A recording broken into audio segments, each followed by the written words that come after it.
Hello, I'm Robert Costa, and this is the Washington Week Extra, where we pick up online where we left off on the broadcast. This week, a special election for an open congressional seat in Montana made headlines when the Republican candidate body-slammed a reporter. Billionaire businessman Greg Gianforte was charged with assault for attacking a Guardian reporter, Ben Jacobs, who asked him about the GOP's health care bill on the eve of the election. Gianforte, who has never held public office, won the seat, and in his acceptance speech, he offered an apology. Last night, I made a mistake. And I took an action that I can't take back. And I'm not proud of what happened. I should not have responded in the way that I did. And for that, I'm sorry. And you're forgiven. I should not have treated that reporter that way. And for that, I'm sorry, Mr. Ben Jacobs. The Republican response to the incident was telling. Peter, this is a Republican Party that's dealing with questions of character and conduct, not always about ideology. Well, that's true. And look, this is one congressman in one state and one incident. And you don't want to draw too much into it, but that doesn't stop everybody from commenting on it, in part because we had an audio tape that Ben Jacobs, the reporter, had, and it was so clearly from that tape that there was a hostile incident that went out of control, and that the version first put out by the congressman, now congressman's staff, did not comport with that tape. There's a hostility right now toward the media, and it's something that we're seeing in lots of different ways. It's exhibited on social media. It's exhibited through some of our president's speeches, in the rallies that he has, and that's troubling if you want to get past. There's always going to be some tension between a reporter and politicians of both parties, any party. But, when it escalates to violence, that's just taking it, obviously, to a different level, and one that's worrisome. Erica, Republicans, in spite of all these things that happened on the eve of the election, they still won the seat. That's right. And in fact, it's difficult, probably impossible to know how the altercation, the assault charges impacted the final result. However, which ended up with a 6-point victory for Gianforte. That was a larger victory than internal campaign tracking polls had been showing heading into Election Day. It was more like a 2-point race from what I had heard. And about 70% of voters had already voted prior to Election Day, so about 30% cast same-day ballots. Republicans had been expecting to get a boost, a cushion from same-day voting. They appear to have gotten a bigger one than they expected. Is that somehow a reaction to what occurred, which would suggest the public rallying behind Gianforte as opposed to condemning him? You can't say that conclusively, but he's now going to be a member of Congress, and there's no rule that prevents him from being seated in the House, even if he is convicted. Vivian, the president talked about the race while he was overseas. He said it was a great win to reporters, made sure to talk about it. What do you make of how the president has had an influencing effect, a real almost a shadow over the way some of the Republican candidates across the country are acting?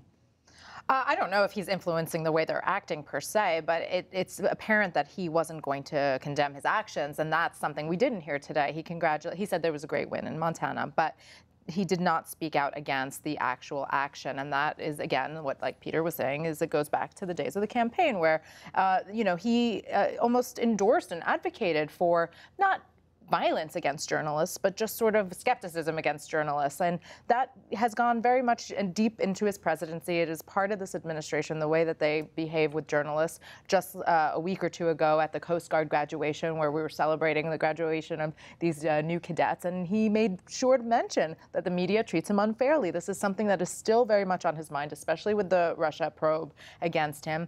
And I think that that is starting to trickle into sort of the way the party is operating, because they feel that, the skepticism against the president is skepticism against the party and is a pushback against the party. And usually the media is seen as liberal anyway. And so that is already, there's been that sort of tension between the media and the Republican Party to begin with.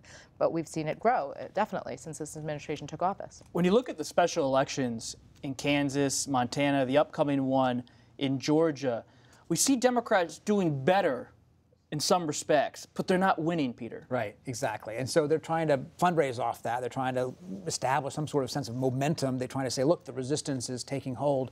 But if they don't actually get any wins, it's hard to sort of keep that sense of excitement alive. And I think that they don't have an obvious win coming up any place soon. Look to Virginia, though, this fall. That's not a special election. That's a regular governor's election. That's going to be fascinating. We have primaries coming up soon in both the Republican and Democratic side. Who wins those primaries will tell us a lot about where the parties are going.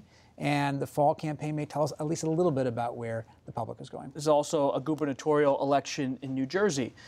Turning to another topic, former Secretary of State Hillary Rodham Clinton. She returned to her alma mater, Wellesley College, to address the graduating class on Friday and used the opportunity to talk about the current president without using his name. Some are even denying things we see with our own eyes, like the size of crowds. And then defending themselves by talking about, quote unquote, alternative facts. But this is serious business. Look at the budget that was just proposed in Washington. It is an attack of unimaginable cruelty on the most vulnerable among us. It is shrouded in a $1 trillion mathematical lie. Let's call it what it is. It's a con. They don't even try to hide it. It was also a hopeful speech that urged people to become politically active. Erica, is that what's on her mind, to get people back into the political process? Well, she clearly has an audience and a voice, and she seems pretty unfettered, willing to use her audience and use her voice to take shots and to try to get people engaged. How effective that is, I'm not sure, but you know, the things that she's saying about Trump are what you hear from Democrats on the Hill and on the campaign trail. It's a message that they are frustrated that they can't get out more widely. She becomes someone who is kind of a tool for them in some respects, who still has a large platform and people who want to hear what she has to say. The Democrats have no leader. I mean, that's right. the thing. That's why people are waiting to hear what she has to say, because nobody of her stature exists right now. And they don't have obvious people coming into the next election cycle. But for her, it's a two-edged sword here. It's a real danger for a losing candidate to come out and look bitter, to look like you're relitigating last year's campaign. And then she has verged on that line, or maybe even crossed over it on a couple of occasions so far. And that may or may not be good for her own personal, reputation, politically. But she is trying to galvanize the next generation. And in the absence of any actual leaders, she's the one person. I didn't hear someone in that speech who was retired from politics. Is there any chance she comes back in 2020? I don't see it, but stranger things have happened. Obviously, I think her time has come and gone. She had two chances at it, and you don't usually get three.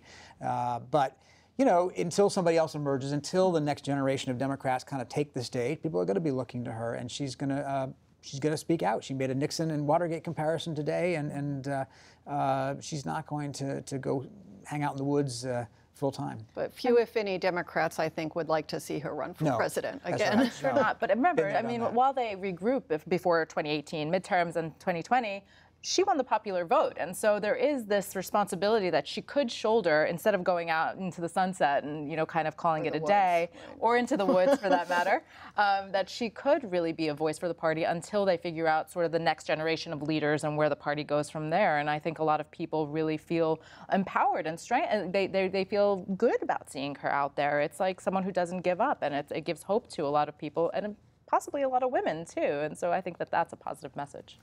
That's it for this edition of the Washington Week Extra. While you're online, take the Washington Weekly News Quiz. It's fun and educational. I'm Robert Costa. See you next time.